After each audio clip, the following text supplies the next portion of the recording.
घटगाँ BJP सक्रिय कार्यकर्ता सम्मिलनी केन्दुझर जिला घसीपुरा निर्वाचन मंडल घटगाँ तिरुपति होटेल सम्मिलनी कक्ष बीजेपी सक्रिय कार्यकर्ता सम्मिलन अनुष्ठित होती।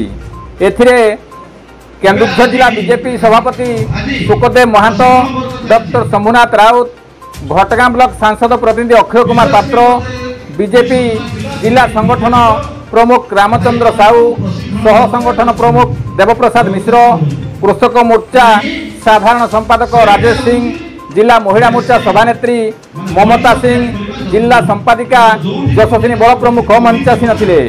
एथिरे दुईटी ब्लॉक समस्त मंडल सभापति, बूथ सभापति एवं सक्रिय कार्यकर्ता माने उपस्थित थिले।